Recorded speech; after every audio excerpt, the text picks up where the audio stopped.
네, 누가복음 20장 강해를 이어가겠습니다.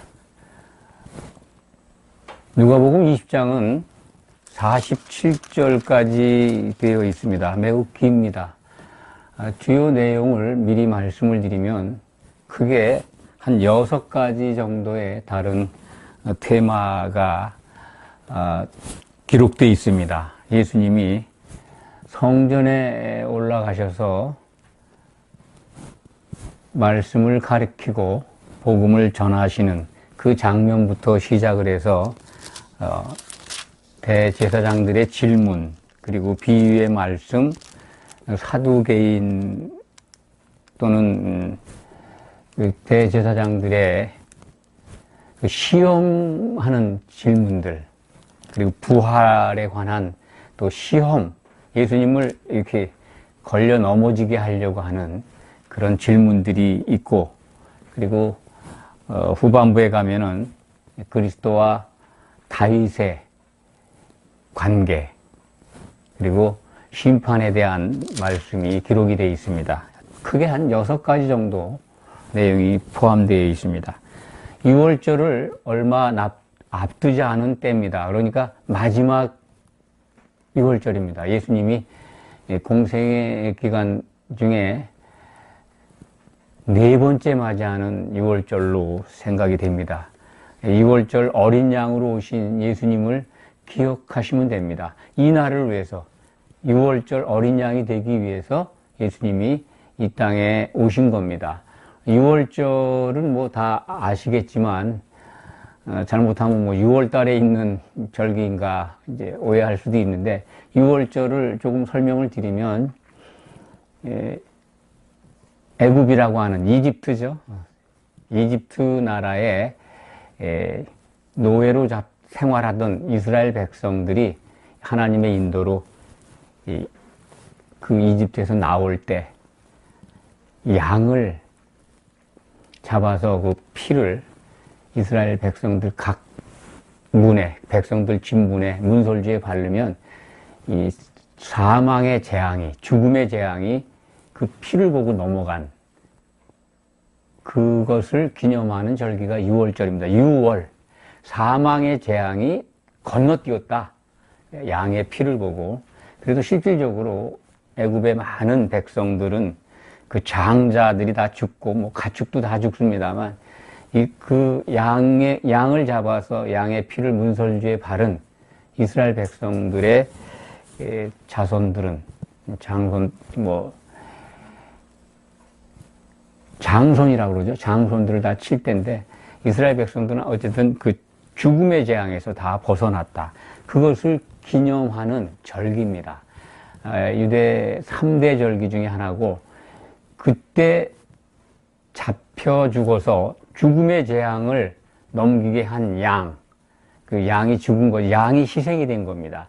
그 희생 제물로 이 세상에 예수님이 오신 겁니다. 그러니까 구약의 절기들은 다 예수님을 상징하는 그림자들입니다. 예수님은 실질적으로 그 죽음의 재앙에서 인류를 구원해 주시기 위해서 자신의 몸에 피를 흘리러 오신 겁니다. 그 6월절 절기, 그러니까 6월절 절기의 실체죠.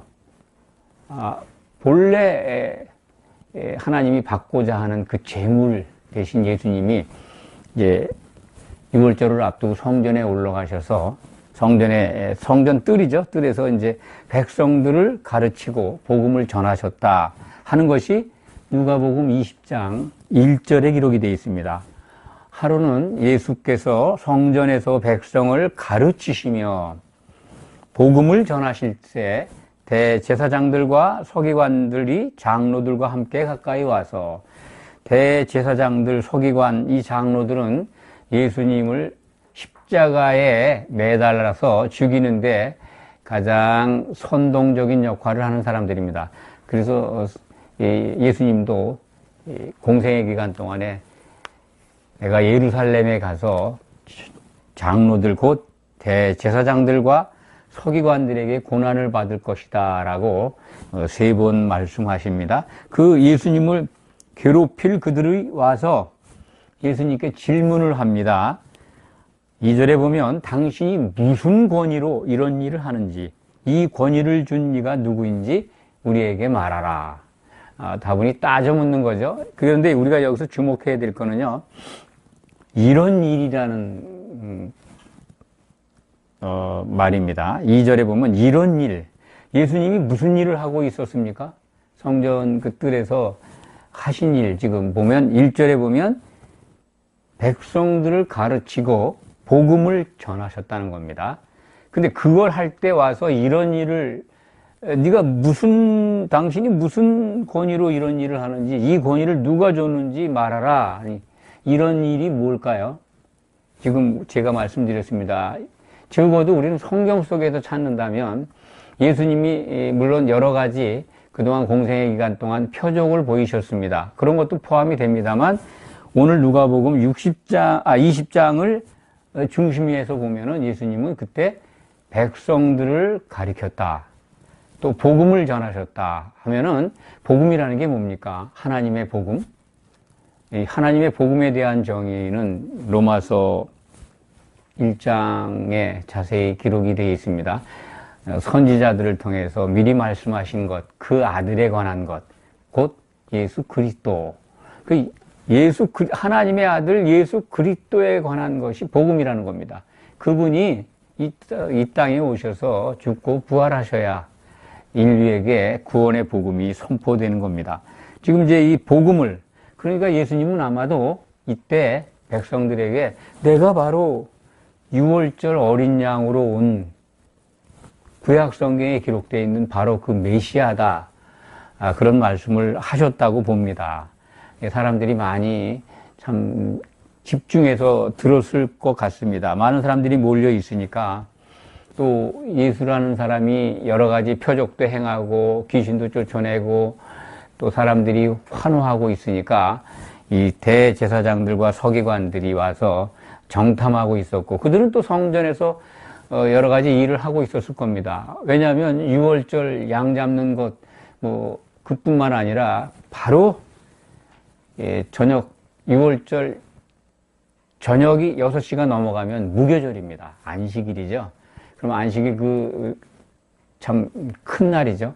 그걸 지난 다음에 이제 무교절 제사를 드리지 않습니까? 번제를 드리고 여러 가지 준비할 게 많았을 겁니다. 대제사장들이니까. 그들은 분주한 가운데 예수님이 실질적으로 이 제물이 되실 실체인데 못 알아보고 이제 예수님을 따져 묻고 있습니다. 예수님이 오히려 되물으시죠.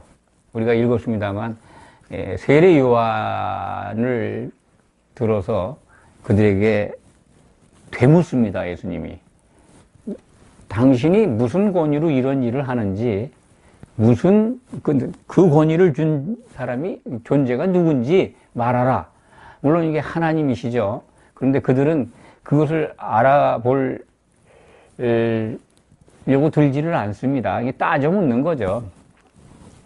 만약에 하나님께로부터 왔다 하더라도 그들이 믿었겠습니까?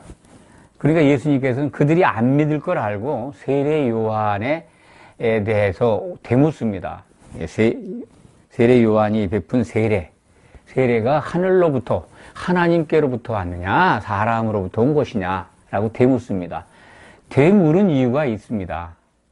그들은 올바로 얘기를 해도 알아듣지 않고 또 인정하려 들지 않을 테니까 예수님은 세례 요한에 관한 것을 물으신 겁니다. 그러면 우리가 세례 요한이 과연 예수님보다 앞서 와가지고 무엇을 했는가를 기억하면 됩니다. 예수님이 왜 요한의 세례를 되물으셨을까? 그걸 생각해 보시기 바랍니다. 세례 요한은 예수님을 정확하게 증거한 사람입니다. 우리가 공관복음이나 요한복음을 보면 예수님을 성령으로 세례를 베풀 뿐이라고 그렇게 증거했고, 특히 요한복음에서는 세례 요한이 예수님을 하나님의 어린 양이다, 이 세상 죄를 지고 갈 하나님의 어린 양이다라고 증거를 했습니다. 그분은 성령으로 세례를 베풀 뿐이다. 그리고 내가 물 세례를 주는 것은 그 사람을 성령으로 세례 베풀 분, 그분을 이스라엘에게 나타내려고 한 것이다. 그보다 더 정확하게 예수님을 증거할 수가 없습니다. 6월절 어린 양으로 오신 하나님의 어린 양이라는 겁니다. 세상 죄를 지고 가는. 그러니까 지금 대제사장들이 지금 열심히 6월절과 뭐 무교절을 준비하고 있는데 그 실체가 되는, 짐승 제물이 아닌 진짜 하나님이 기뻐 받으시는 제물인 그 어린 양이 오셨다는 겁니다. 그래서 지금 예수님이 성전에서 그것을 가르치고 있는데 이 대제사장들이 그걸 묻고 있는 거죠. 그들이 답변할 수 있었겠습니까?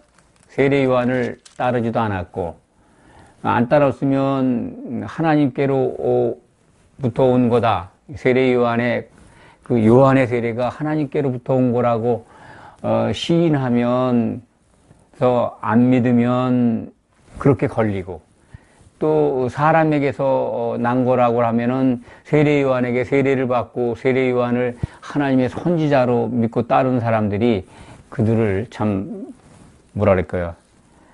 돌로 치겠죠. 하나님을 모독한다고. 그러니까 그들이 답변을 못할 수밖에 없죠. 예수님은 그들이 답을 못하니까 예수님도 자기 자신이 어떤 누구의 권위로 이런 일을 가리키고 말하고 있는지 대답을 하지 않으신 겁니다. 참 사람에게 이 말씀을 듣는 귀가 열리는 게 얼마나 큰 은혜인지, 그리고 예수님의 말씀을 듣고 예수님을 알아보고 그분을 향해 믿는 게 얼마나 큰 복인지 우리는 신약 성경을 통해서 또 뭐 전체 성경을 통해서, 그리고 우리들이 이 은혜 가운데 머물면서 하나님이 주시는 많은 증거들을 접하면서 깨우침 받게 됩니다. 그렇습니다. 이 말씀을 듣고 이 듣는 귀가 있다는 게 참 귀한 겁니다. 아무리 좋은 말씀을 성경의 그 꿀맛 같은 해석과 또는 그 증거를 많이 들어도요, 자기에게 적용되는 더 큰 은혜가 임하지 않으면 아무 소용이 없습니다. 대제사장들과 서기관들이 뭐 성경을 몰랐겠습니까? 성경을 가르치는 자들인데, 서기관들은.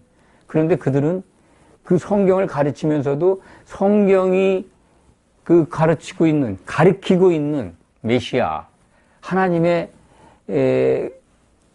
아들, 세상 죄를 지고 갈 하나님의 어린 양, 눈앞에 있는데도 못 알아보지 않습니까? 세례 요한이 증거하는데도 그거 귀를 기울이지 않습니다. 그러니까 예수님이 9절부터 18절 사이 말씀에서 그들에게, 백성들에게 비유를 들어서 말씀하십니다. 이 비유가 참 뭐 다 잘 아는 말씀이고 유명한 비유입니다. 포도원 비유라고 사람들이 압니다. 포도원 농부의 비유. 포도원 농부의 비유는 우리가 익히 잘 알고 있는 아주 유명한 예수님의 말씀입니다. 백성들에게 비유로 말씀하신 겁니다. 포도원이라고 하는 것은 우리가 1차적으로 이스라엘 가운데 예루살렘을 생각하시면 됩니다. 예루살렘이 하나님의 성전이 있는 곳이죠. 농부는 하나님으로 묘사가 되어 있습니다. 세로주고, 농부들에게 농부 한 사람은 하나님으로 이해하시면 됩니다. 농부는 이스라엘 백성들이고요. 이스라엘 백성들을 포도원에 심었습니다. 그들에게 포도밭을 만들어서 세로주고 타국으로 가셨습니다. 이것은 이제 하나님께서 이스라엘 백성들을 가나안 땅에, 예루살렘에 모아다가 거기에 성전을 세우고 하나님의 밭을 지금 가꾸도록 했습니다. 그것을 이제 연상하시면 됩니다. 때가 차서 이제 포도원 밭에서 소출을 포도 농사를 지었으니까 수확을 하면 좀 소출을 받아갈까 하고 종을 보냅니다. 이제 구약 시대에 하나님께서는 이스라엘 백성들을 향해서 선지자들을 많이 보냅니다. 아주 부지런히 보내십니다. 그런데 오늘 말씀에서 보면 10절에는 한 종을 보냈는데 몹시 때려서 그리고 거저 보냈고, 11절에는 다른 종을 보내는데 그도 몹시 때리고 능욕까지 했습니다. 그리고 거저 보내요. 12절에는 세 번째 종을 보내니 이 종도 상하게 하고 내쫓았습니다. 아마 상하게 했다는 것은 또 아주 무지막지하게 때렸다라고 우리가 이해할 수 있습니다. 그러니까 포도원 주인 이제 하나님께서 내 사랑하는 아들을 보내면 그들이 존대할 것이다 라는 생각을 하고 이제 아들을 보냈는데, 존대는커녕 상속자니까 죽이고 그 유산을 차지하려고 합니다. 14절이죠. 그래서 15절에 보면 포도원 밖에 내쫓아, 예루살렘 밖에 내쫓아 죽입니다. 이게 바로 예수님이 십자가를 지실 거를 이렇게 비유로 말씀하시는 거죠. 예수님이 십자가에서 죽고, 그 다음에 이제 예수님이 죽고 부활하시죠. 그 다음에 어떻게 됩니까? 하나님께서 16절에 와서 포도원 주인이 와서 그 농부들을 진멸하는 내용이 나옵니다. 포도원을 다른 사람에게 주리라. 이 말씀은 이제 진멸한다는 건 예루살렘 멸망입니다. AD 70년에 일어납니다. 로마 군대에 의해서 예루살렘은 아주 초토화가 되고 백성들이 많이 죽고 성전은 회파됩니다. 그것을 미리 이제 예고하시는 거죠. 포도원을 다른 사람들에게 주리라. 이건 이제 이방으로 복음이 나가는 걸 말씀하시는 겁니다. 이스라엘뿐만 아니라 이방으로 복음이 번져 나갈 것이다 라는 것을 우리는 오늘 누가복음 20장 9절에서 18절까지 기록된 말씀을 통해서 알 수가 있습니다. 그 말씀을 하시고 예수님은 이 상속자들이 죽임을 당하는 것을 17절에 그 구약 성경 말씀을 들어서 인용을 하십니다. 건축자들의 버린 돌, 버렸죠. 세상 나라를 꿈꾸는 사람들이 버린 돌이 모퉁이의 머릿돌이 되었다 하는 말씀이 이제 이루어집니다. 이게 교회가 세워질 것을 예고하시는 거죠. 무릇 이 돌 위에 떨어지는 자는 깨어지겠고 이 돌이 사람 위에 떨어지면 그를 가루로 만들어 흩으리라 하시니라. 구약 성경에 기록되어 있는 말씀을 인용해서 예수님께 오는 사람들은 그 복음을 받아서 하나님의 백성이 되지만은 그 돌에 부딪히는 사람들은 다 걸려 넘어지고, 여기 말씀 무시무시하죠? 돌 위에 떨어지면 깨지고 그 돌이 사람 위에 떨어지면 가루로 만든다. 예수님을 받아들이지 않는 사람들이 받을 벌을 이렇게 표현하십니다. 19절부터 26절은 로마의 그 식민지로 있는 이스라엘 백성들이 감당해야 했던 세금, 로마 황제에게 세금을 바쳐야 됩니까? 바치지 말아야 됩니까? 하는 한마디로 예수님은 아주 고약한 질문을 가지고 책 잡으려고 이렇게 의도된 질문을 하고 있습니다. 19절 보면은 이 서기관과 대제사장들이 예수님의 포도원 농부 비유를 듣고 자기들한테 하는 줄 알고, 19절 보면 말씀인 줄 알고 즉시 잡고자 하지만 백성을 두려워합니다. 사람을 두려워하죠. 우리가 가장 경계해야 될 것입니다. 믿는 사람들이 하나님을 두려워해야 합니다. 사람을 두려워하면 안 됩니다. 사람을 두려워하면 올바른 믿음을 가지고 있다고 볼 수가 없습니다. 하나님께 속한 예수님을 믿는 사람들이라면 두려워할 분은 하나님뿐입니다. 사람 두려운 존재가 아니죠. 그런데 신앙생활을 한 사람들 가운데서도 보면 사람을 지나치게 의식하고 두려워하고 하는 것들을 볼 수가 있습니다.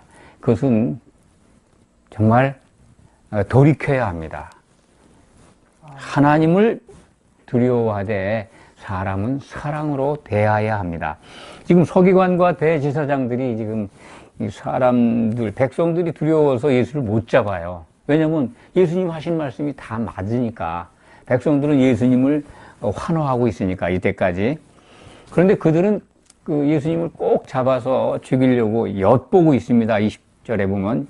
이게 그들이 엿보다가 총독의 권세 아래, 로마 총독의 권위와 그 권세 아래 넘기려고 정탐꾼을 보냈다라는 말이 20절에 기록이 되어 있습니다. 이 정탐꾼을 보내서 이제 질문을 하는 거죠. 로마 황제에게 세금을 내야 됩니까? 내지 말아야 됩니까? 세금을 내지 말라 그러면 어떤 거 될까요? 그럼 아니 총독에게 저항하는 거니까 뭐 그거는 로마법에 의해서 처벌이 받겠죠. 로마 황제에게 세금을 내지 말아야 된다면 로마법, 로마 총독에게 이제 잡혀가가지고 처벌을 받겠고, 또 이스라엘 백성으로서 또 이 로마의 세금을 바치라 그러면은 또 매국노로 취급을 받을 거 아니겠습니까? 뭐 굉장히 어려운 질문을 아주 책 잡으려고 작정을 해서 이런 꾀를 낸 것 같습니다. 그러니까 예수님께서 이 로마 은전이죠, 데나리온. 데나리온에 아마 그 당시에 로마 그 동전에 가이사가 이제 케사르, 이태리 말로는 케사르고 영어로는 시저죠, 시저. 로마 황제의 가문의 성입니다. 가이사에게 세를 바치는 것에 대한 질문이니까 그 데나리온 은전에 그림을 아마 황제 그림이 있었던 것 같아요. 황제 화상이, 얼굴이 초상화 같은 게 그려져 있던 것 같습니다. 그것을 가져오라 해서 그걸 형상이 누구 거냐 그러니까 가이사의 것이다. 참 우리가 생각할 수 없는 명답을 하십니다. 가이사의 것은 가이사에게, 황제의 것은 황제에게, 하나님의 것은 하나님께 바치라. 그러니까 그들이 참 예수님의 말씀에 어느 것도 책을 못 잡고 침묵만 하고 있다. 그 26절 말씀에 이렇게 우리가 확인하게 됩니다. 참 유대인들이, 특히 그 유대의 지도자들이 예수라고 하는 분을 이렇게 올가매려고 했었다 하는 것을 확인하게 됩니다. 그 예수님은 어차피 이 성경대로, 성경에 기록된 대로 6월절 어린 양이 되셔야 합니다. 죄사함의 은혜를, 그러니까 그 창세전에 세우신 뜻입니다. 그리스도로 말미암아 우리가 하나님의 아들들 되는 길은 하나님이 사람이 되셔서 그리스도가 되셔서 죽으셔야 합니다. 피를 흘려야 합니다. 그래서 성경대로 죽으시는 겁니다. 그런데 이제 그 과정에서 나라의 본 백성이라고 그러죠. 이스라엘 백성들은 하나님의 그 뜻을 모르고 자기들이 가지고 있는 유대교 사상과 자기들이 신봉하고 있는 유대율법과 다르다고 예수님을 이렇게 죽이려고 합니다. 그러니까 예수님은 성경을 응하시는 대로 이제 십자가에서 죽고 십자가의 고난을 감당하시게 됩니다. 이 대제사장이나 서기관들이나 이 장로들의 이 올무 계속되죠? 27절부터 40절. 이건 뭐 바리새인들이 아닌 사두개인이 등장을 합니다. 그 당시에 이스라엘에, 유대에 세 부류에 크게 나누면, 뭐 또 좀 더 자세히 나누면 여러 어떤 종파가 있습니다만, 크게 나누면 바리새파, 사두개파, 에세네파, 이렇게 세 종류의 그 신앙 공동체, 어떤 그 무리들이, 종파가 있었습니다.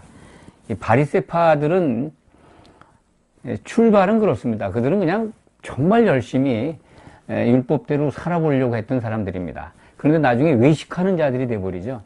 그래서 그들에 대한 그 경고가 오늘 45절에서 47절 말씀에 있습니다.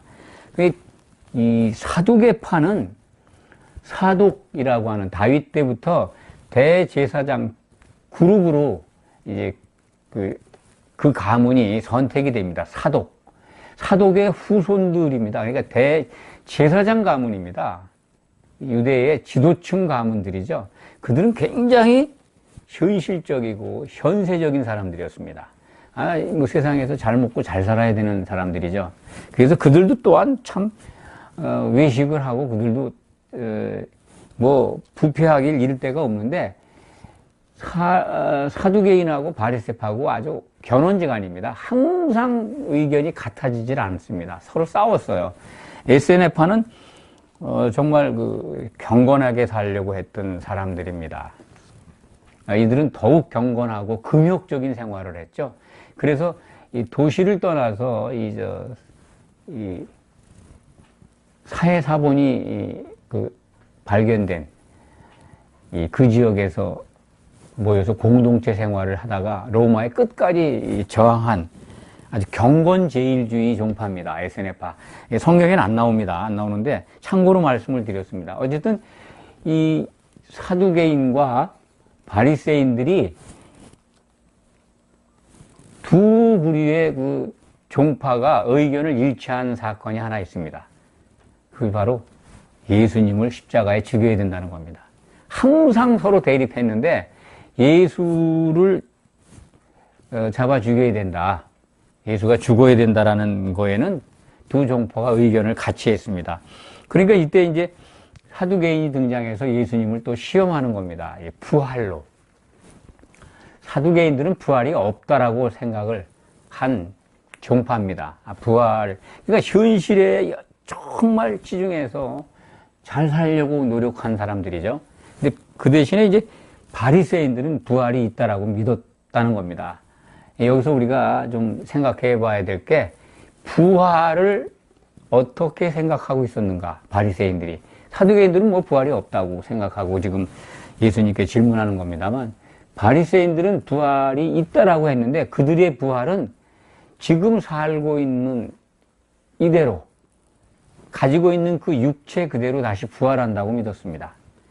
지금의 몸을 가지고 다시 부활해서 산다, 영생한다.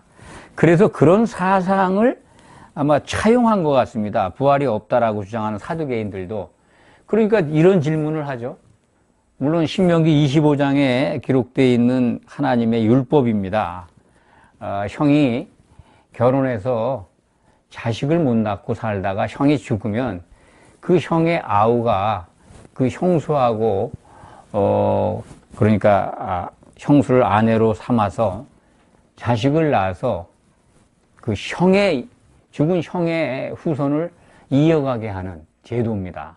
그래서 그걸 신명기 25장에 기록되어 있는 그 율법에 나와 있는 제도를 예를 들어서 칠형제가 있었는데 모두 그 칠형제가 다 한 형수를 아내로 삼았는데 자식이 없이 다 죽었다.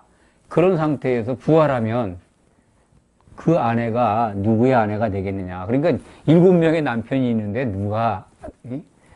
누구의 아내가 되겠느냐고 하는 질문을 하는 거죠. 지금 우리가 생각하면 참으로 우스운 질문이죠. 부활을 오해하고 있기 때문에 그렇습니다. 그러니까 지금 사는 이 몸대로 이러한 관계대로 부활을 하고 그리고 그 부활한 세상에서도 시집가고 장가가는 것으로 알고 있는 겁니다. 부활은 성경에 기록된 대로 여러분들은 잘 아실 겁니다. 우리가 부활하면 영의 몸을 입습니다. 이와 같은 몸이 아니죠. 예수님이 그런 말씀을 하시죠? 이 36절에 35절부터 제가 읽으면서 말씀을 드리겠습니다. 저 세상과 및 죽은 자 가운데서 부활함을 얻기에 합당히 여김을 받은 자들은 장가가고 시집가는 일이 없으며 그들은 다시 죽을 수도 없나니 이는 천사와 동등이요 부활의 자녀로서 하나님의 자녀임이라. 참 우리가 반드시 이러한 합당히 여김을 받는 자 속에 들어가야 합니다. 그러니까 여기서 볼 때는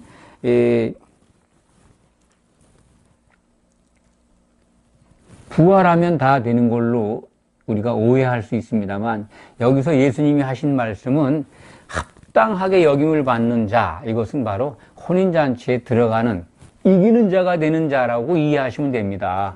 심판받기 위해서 믿었던 자들은 다 부활합니다. 예. 영의 몸을 입고 부활해야 심판을 받을 거 아닙니까? 예수님은 공중으로 오시는데, 그래서 거기서 심판에 의해서 기름을 준비한 처녀는 혼인잔치에 들어간다는 말씀을 기억하시면 됩니다. 합당히 여김을 받은 자죠. 그들은 영의 몸을 입은 천사와 같은 존재이기 때문에 시집가고 장가가는 일이 없습니다. 성이 없는 거죠. 천사가 성이 있습니까? 사람들은 성이 있다고 그러는 사람도 있습니다. 성이 없다는 거예요. 그러니까 지금 우리가 이 세상 살 때 참 신랑과 신부로 만나서 결혼하고 남편과 아내가 되고 자식을 낳는데, 이러한 결혼 관계나 남편과 아내 된 관계가 이 부활 후에도 계속 다시 이어지느냐? 그렇지 않습니다. 성경은 그렇게 설명하지 않습니다. 예수님 안에서는 모든 사람이 예수님 안에서는 하나입니다. 헬라인이나 유대인이나 종이나 자유인이나 남자나 여자나 그렇습니다. 그리스도 안에서 그리스도 안에서 영으로 하나 되고 그리스도의 생각으로 하나 되는 혼의 구원을 이루는 겁니다. 그래서 한 몸을 이룰 때 우리는 하나의 신부가 되는 겁니다. 이 신부의 개념에 들어가면 참 정말 여러 번 말씀드렸습니다만 난감합니다. 그동안 참 한결같이 각자가 신부라는 가르침에 빠져 있었기 때문에 그렇습니다. 각자 신부가 아닙니다. 우리는 지금 각자의 신부의 지위를 갖고 있지 않아요. 신부로 준비되어 가고 있는 겁니다. 한 신부로 나타나기 위해서. 그래서 자기 부인이 필요하고, 그래서 그리스도 안에서 하나가 되어야 된다고 하는 예수님의 기도가 있었던 겁니다. 그러면 예수님 하나가 되는 기준은 뭡니까? 예수님의 생각으로 우리들이 각자가 갖고 있는 그 혼적인 걸 다 버려야 됩니다. 그게 자기 부인 아닙니까? 그래서 하나가 되어야 되는 겁니다. 그런 영의 몸을 입고 각자가 부활하지만 그들은 한순간에 기름을 준비한 처녀들은 한 신부로 단장될 겁니다. 거기서 탈락하는 사람들이 상당히 많은 것으로 신약 성경은 우리에게 보여주고 있습니다. 탈락자가 더 많다. 저는 그렇게 생각을 합니다. 왜냐하면 마태복음 25장에 보면 염소 떼, 탈락자들이잖아요. 염소 떼 가운데에서 양들을 골라낸다 그랬으니까 누가 더 많은 겁니까? 양 되는 사람보다 염소가 더 많다는 겁니다. 탈락자들이. 그것을 꼭 기억하시기 바랍니다. 천사와 동등이며 부활의 자녀로 하나님의 자녀가 하나님의 아들들이 되고 이기는 자가 됐을 때 이제 정말 천사와 동등인 영의 몸을 입고 세세토록 살게 됩니다. 37절부터 38절을 제가 다시 설명을 드리겠습니다. 죽은 자가 살아난다는 것은 모세도 가시나무 떨기에 관한 글에서 주를 아브라함의 하나님이요 이삭의 하나님이요 야곱의 하나님이시라 칭하였느니 하나님은 죽은 자의 하나님이 아니요 살아있는 자의 하나님이시라. 하나님에게는 모든 사람이 살았느니라 하시니까 하나님을 향해서 사람은요 살아있는 겁니다. 하나님과 관계가 없으면 죽은 겁니다. 그런데 아브라함의 하나님, 아브라함 살아있다는 겁니다. 이삭 산자입니다. 야곱은 육신적으로 죽었잖아요. 다 여기 나오는 믿음의 조상들은 다 죽어 있는데 살아있다는 겁니다. 부활한다는 거죠. 언제 부활할까요? 이들의 부활은 신약성경 끝에 가면은 백보자, 신보자 심판대 앞에 나오게 되는 구약의 믿음을 가진 자들로 이해가 됩니다. 예수님 오실 때 그리스도의 피에 의해서 구속이 되고 성령의 기름을 준비한 자들이 이 부활해서 신부로 단장되는 그때 그 최고의 부활, 거기에는 구약의 선진들은 일어나지 않습니다. 이분들은 살아있지만 생명책에 이름이 기록되어 있는, 그래서 영의 구원을 받고 나중에 신보자 심판 때에서 생명책에 이름이 있어서 새 예루살렘에 들어가는 자들입니다. 그것은 신약 성경의 기록입니다. 아브라함의 믿음이요, 히브리서에 보면은요, 아브라함은 예루살렘 도성이 있는 걸 바라봤습니다. 새 예루살렘을 바라봤어요. 기초석이 있는, 사도들의 기초석 위에 세워지는 예루살렘 성을 바라본 믿음입니다. 성도, 신약 시대의 성도들은 그 기초석 위에 세워지는 어린 양의 신부인 새 예루살렘의 성벽을 이루는 자들입니다. 그러니까 구약의 믿음을 가진 자들은 그 성을 들어오지만 우리 성도들이 누리는 영광은 또 다릅니다. 그것을 또 이 시간에 여러분들에게 강조했습니다. 41절, 44절은 예수님께서 이 부활에 관한 말씀을 하신 다음에, 부활에 대해서 올바른 그 가르침을 주신 다음에 갑자기 이 그리스도와 다윗의 자손, 그리스도가 어떻게 다윗의 자손이 될 수 있느냐라는 말씀을 하시는데, 그것을 한번 우리가 생각해 봐야 합니다. 왜 갑자기 예수님 그리스도가 다윗의 자손이 될 수 없느냐, 그런 말씀이잖아요. 여기 말씀 보시면 42절을 보면 시편 118편의 말씀입니다. 다윗이 친히 말하였으되 주께서 내 주께 이르시되, 주 앞에 주는 여호와 하나님이십니다. 아버지입니다. 내 주께, 그것은 이제 예수님이죠. 내 주께 이르시되 내가 내 원수를 내 발등상으로 삼을 때까지 내 우편에 앉았으라 하셨도다. 예수님의 원수가 누굽니까? 사탄, 마귀입니다. 마귀를 내 발등상, 네가 발로, 발바닥으로 이 원수를 그 위에 발바닥을 올 때까지 내 우편에, 하나님의 자리에, 하나님 보좌 우편에 앉았으리라 하셨도다 하였느니라. 이 말씀을 인용해서 어떻게 다윗이 그리스도를 내 주께, 다윗이 말한 내 주가 바로 그리스도입니다. 내 주라고, 그리스도를 주라고 칭하였은지 어찌 그의 자손이 되겠느냐. 그렇죠? 신약 성경은 번역을 다윗의 자손이라고 많이 표현을 합니다. 다윗의 자손, 예수여. 사람들은 그렇게 이해할 수 있습니다. 그런데 예수님은 그렇지가 않다는 걸 오늘 말씀에서 우리에게 확인시켜 주시는 겁니다. 예수님이 다윗의 자손, 다윗의 혈통으로 오신 건 분명히 맞습니다. 그런데 자손과 그 근본의 씨는 다릅니다. 이 자손이라는 단어와 씨라는 단어가 히브리 말로 같다고 그럽니다. 그러니까 예수님은 다윗의 씨죠, 씨. 그러니까 어떤 나무가 그 맺는 그 씨가 있지만, 이 다윗이라는 나무를 나게 한 근본의 씨, 그게 바로 예수님이라는 겁니다. 그리스도. 이해하시겠습니까? 그러니까 아브라함의 씨, 아브라함의 자손 그러는데, 갈라디아서 3장 26절인가요? 이 갈라디아서 3장에도 아브라함의 씨라고 나옵니다. 씨. 그러니까 아브라함의 근본이 되는 씨라는 겁니다. 아브라함의 후손이라는 단어가 아닙니다.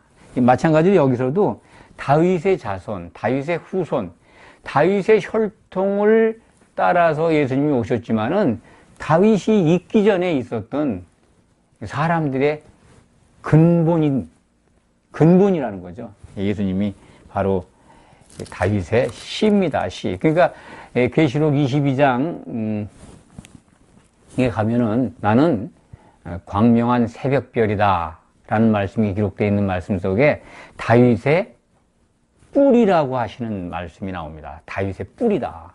그렇습니다. 예수님은 다윗의 뿔이죠. 뿌리예요, 뿌리. 줄기가 아니고 뭐 이 격가지가 아니고. 이 뿌리라고 하는 거는 다윗의 씨라는 뜻입니다. 다윗의 혈통을 따라왔지만 다윗의 뿌리인 그리스도, 그 말씀을 하신 겁니다. 44절에 그런즉 다윗이 그리스도를 주라 칭하였으니 어찌 그의 자손이 되겠느냐. 그의 자손이 될 수가 없다는 거죠. 이 세상에 오시는 방법으로 다윗의 혈통을 따라왔지 다윗의 뿌리라는 것을 예수님은 이 백성들에게 가르치고 계신 겁니다. 45절부터 이 47절의 말씀은 심판에 관한 말씀입니다. 간략하게 말씀을 드리면 여기 보면 긴 옷 입고 다니는 것, 시장에서 문안 받는 것, 마태복음 23장에 화 있을 것이다. 바리새인들이요, 서기관들이요, 또 율법학자요, 대제사장들이요. 그러니까 유대의 지도자들, 이들이 다 어떻게 했습니까? 46절 보면 긴 옷을 입길 좋아해요. 이 긴 옷 누가 요즘 많이 입습니까? 교회 지도자들이 긴 옷 입죠. 점점 카톨릭을 따라가요. 교황이 긴 옷을 입었습니다. 이 구약시대에 제사장들이 긴 옷 입었어요. 또 시장에서 문안 받는 거 참 좋아합니다. 높임 받는 거 좋아하잖아요. 회당의 높은 자리, 교회 높은 자리 누가 앉아 있습니까? 지금 이 시대가 지금 개신교 안에도 이 모양대로 다 이렇게 흘러가고 있어요. 긴 옷 입고 있고 문안 받는 거 좋아하고 예배당에 높은 자리에 앉길 좋아하고 모든 공식 행사에서도 윗자리 좋아하잖아요. 그들을 삼가하라는 겁니다. 지금 그들의 공통점이요. 예수님이 지금 2000년 전에 말씀하셨는데 과부의 가산을 삼킨대요. 과부가 누굽니까? 물론 우리들은 다 과부인데 여기서 과부는 예수님 하신 이 과부의 뜻은 좀 도와줘야 되고 보호해줘야 될 약한 사람들이지 않습니까? 보호가 필요한 사람들에게 그들의 가산을 삼킨다는 거예요. 도와주기는커녕. 교회가 얼마나 많은 걸 요구합니까? 교회에 들어온 성도들에게. 그러면 안 됩니다. 또 외식으로 길게 길게 기도하는 거 좋아하지 않습니까? 예수님은 기도에 대해서 아주 확실한 매뉴얼을 주셨어요. 이렇게 기도해라. 중원부원 기도하지 말고 길게 기도하지 말고 또 그냥 요청사항 나열해서 기도하지 말라는 거예요. 있어야 될 거 다 있다는 겁니다. 근데 길게 그리고 목소리 높여서 기도해야 하나님이 알아들으신 걸로 지금 오해하고 있는 것 같습니다. 그런데 이렇게 긴 옷 입고 다니고 문안 받는 거 좋아하고 높은 자리 좋아하고 과부의 가산을 삼키고 외식으로 길게 기도하는 자들, 그들 엄중한 심판을 받는다는 겁니다. 엄중한 심판. 이들 다 하나님을 주여 주여 부르는 사람들 아닙니까? 예수를 믿는 사람들입니다. 이 시대에 엄중한 심판을 면치 못한다는 겁니다. 그리스도의 심판대에서 이들에게 정말 성경이 기록한 대로 심판이 이루어질 겁니다. 우리는 반드시 성도라면 예수님의 말씀을 주목해서 보고 예수님이 기뻐하시는 대로 잘 준비해서 기름을 준비해서 그 혼인잔치에 정말 당당하게 들어가야 합니다. 참 예수님께 칭찬받아야 합니다. 예수님이 알아보는 정말 지극히 작은 일에 충성하였다 라고 하는 칭찬을 받으면서 혼인잔치에 들어가야 합니다. 고울을 다스리는 권세를 받아야 합니다. 그것이 성경의 기록입니다. 이것을 오늘 말씀을 통해서 여러분들 마음속에 다시 한번 새김질하시기 바랍니다. 아멘. 기도하겠습니다. 아버지 하나님 감사합니다. 예수 그리스도를 믿었던 자들이 반드시 그리스도의 심판대 앞에 서게 될 것을 우리는 성경을 통해서 확인합니다. 그날에 그 마지막 날에 살림을 받기 위해서 우리는 이렇게 기도하고 신앙을 고백하고 말씀을 사모합니다. 오늘 주님께서 주신 말씀을 마음에 담습니다. 엄중한 심판이 있을 것을 기억하고 사도들을 통해서 주신 말씀대로 주님이 오실 날을 대비해서 잘 준비하는 성도가 되기를 원합니다. 그렇게 인도해 주시고 우리가 승리하도록 지켜 주시옵소서. 예수 그리스도의 이름으로 감사드리며 간절히 기도하옵나이다. 아멘.